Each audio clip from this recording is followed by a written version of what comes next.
How's it going, everybody? The Seer here, and we are doing our week 1 defense video today. Now, I'm not doing the full defense options infographic that I normally do. I am still working on that, so that is going to be in the works. So in the meantime, I want to still show you what I'm using in each room and kind of give my explanation for why I'm putting them there. Now, for the Envoy Tournament that we ended up doing, I did fairly well. I did make it to the championship round, and then I unfortunately fell short. However, I think I have a pretty good grasp as far as defenses to where I'm able to use what I want in each room and still have a lot of offensive options. I do feel that after that week 1 testing on the tournament level, that this is going to be more of an offensive heavy meta, and I'm going to kind of give my explanation why. So for week 1, I'm looking to use my Hive Mind team with Mephisto. Now, if you don't have Mephisto, what I initially was going to do was my Hive Mind team and putting Sasquatch in there. That way there's going to be that pre-taunt. The main reason for that is the room rules. So make everybody a striker. They're all going to get that assist now. And if you're able to put a pre-taunt tank in there to where they can't really target who they want and they can't get ahead of the Void Knight ultimate on turn 1, this room is going to be pretty devastating because they're all going to call those assist in, and most likely that is going to proc the Carnage passive to where they're all going to get that turn meter and start ripping through your opponents. The reason I wanted to put Mephisto in here is that way you still have to do that double sack. And even with Void Knight's passive to where he's going to give that ability energy based on Hive Mind characters, he's still going to be ulting turn 1, and this is going to be a pretty difficult room, I feel. For stage 2, this is going to be a nothing burger for me. I was looking at other options. I did like the out of time matchup in here just to kind of get that barrier, drain some of that efficiency. I wanted to try to use Lady Deathstrike on defense. The main reason for that is the stat increase that she got is going to be pretty devastating, and having Lady Deathstrike and Dakin just kind of rip through people. You're going to have Wong, there's the Agatha rework that's going to be coming based on the data mines that we kind of seen. So I did end up kind of work her up a little bit, and she's going to be given that barrier to the team, and that's also going to allow it to where they have a stronger barrier. So I'm going to test this out. I don't love this one. I just really want to see if Lady Deathstrike's going to change anything to where she can do that turn rewind on turn 1 and just start ripping through people when she starts popping off. We'll see what happens on this one. For stage 3, again, this is going to be a dead room. I'm going to test out the Black Order Quicksilver team in here. I did end up pulling a 3 diamond Coal Obsidian, so I did end up taking them all up to level 100. G18, and you see I have diamonds.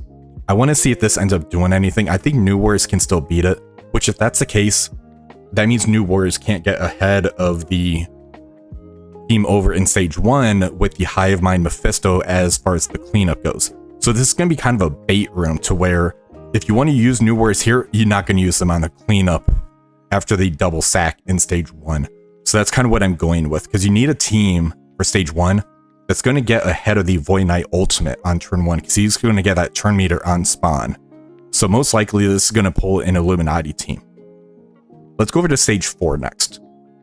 For stage 4, initially I had Mephisto over here. After I thought about it a little bit, I decided to throw Mephisto into stage 1. So I'm going to go with the full Spider Society in stage 4. The way that they're able to get stealth and just kind of get that extra damage increase because of the room rules, to where if you're in stealth, you gain damage increase. On dodge, gain stealth. Gwenpool or Gwenum, not Gwenum, Ghost Spider or Spider Gwen, there we go. They get dodges like crazy. So that she's always going to be popping in stealth and getting that damage increase. I did end up pulling the trigger to make Peter B. Parker and Penny the G19. I was really trying to hold off on doing that and waiting for the new meta teams. However, I felt that getting the benefit out of them now, and as long as I can manage my G19 resources, it shouldn't impact it too much. So I did end up pulling the trigger on that. And you do see I have purple ISO on these 3 members of Peter B. Parker, Penny, and Spider-Man Pavitra. They are basically purple 2 right now. I'm working them up to purple 3 next, I think. For stage 5, I end up using this one in the tournament. However, instead of Nightcrawler, I had X23. That's pretty devastating. However, because of the diamonds in the G19, And you notice right now I don't have Old Man Logan on defense. That is intentional.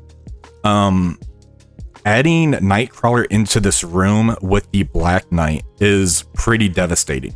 So for stage 5, on turn, hero characters are gonna gain deflect.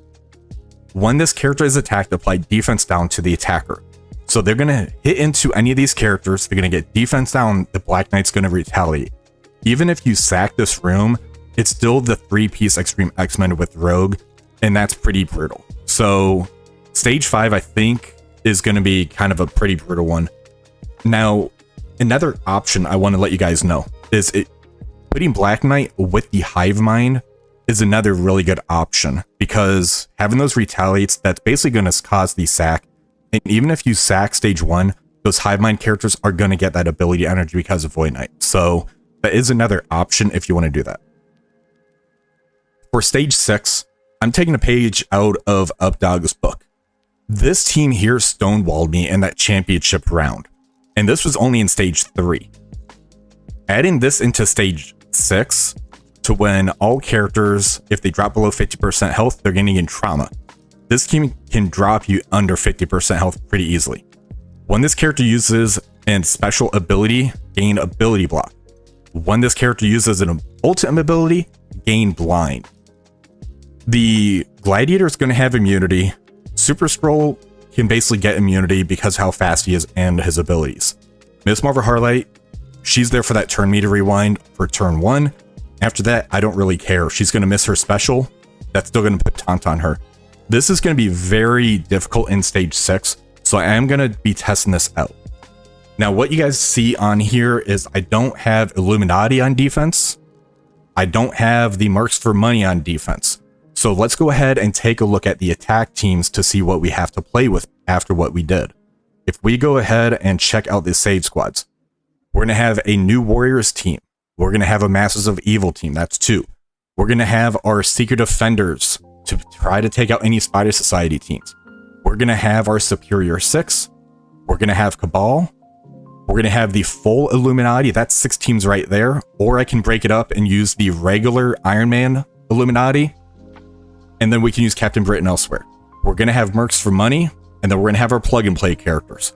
We have a lot of offensive options, and if I end up not using new Warriors or Masters of Evil, that still gives me 6 teams to play with, because I can throw the Kang and Titania with the Cabal team. So that's going to be 1 team. Secret Defenders 2, Superior 6, 3, Illuminati 4, Mercs for Money 5, and then we have an APOC team to play with. This gives me a lot of flexibility to where I can try to one-shot several of these rooms, and I think that's going to be the play for the season. It's going to be kind of a 180 than it was last season. If we end up using, hypothetically, the Illuminati team in stage 1, even if it's just the Iron Man Illuminati team, that's going to shut down those assists because of Black Panther Shuri. If we're going to have a Cabal team to try to take out, say, the Black Knight team in stage 5, we have the Old Man Logan Mercs for Money team that can take out the Annihilators team. So those are all very good options to where I might have a potential one-shot. Then from there, I have very easy cleanups for the other rooms. Now, if you do want to go more turtle heavy, you can definitely throw the Illuminati in stage 1 on defense and throw the pre-taunt in there of a Sasquatch zombie juggernaut. I think that's a very good option because I had issues with that on my championship round as well. I figured I can mirror match it. That was not the case because that pre-taunt. Another option you can do, I could see Superior 6 being very good in stage 1 as well, for how fast they are. After the burner attack, I think it's going to be an easier cleanup. The Secret Defenders in stage 1 is another pretty good option that you can go with too. So there's a lot of options as far as teams that you can put on defense, but overall, because of these room rules and where everything is kind of placed, I don't see this being as turtle and defensive heavy as a season as it was last season, especially after doing that tournament. But these is going to be the defense options I plan to use on my week 1. After the first maybe 2 rounds, I may make an adjustment, such as throwing Out of Time in stage 2. Then that can kind of give me a Lady Deathstrike and Dakin for offensive team. But let me know what you guys think. What do you plan to use on your week 1? Do you have Mephisto yet? If not, there's definitely options where you don't have to have Mephisto. He's going to be a good option in stage 1. He's going to be a fantastic option in stage 6 as well.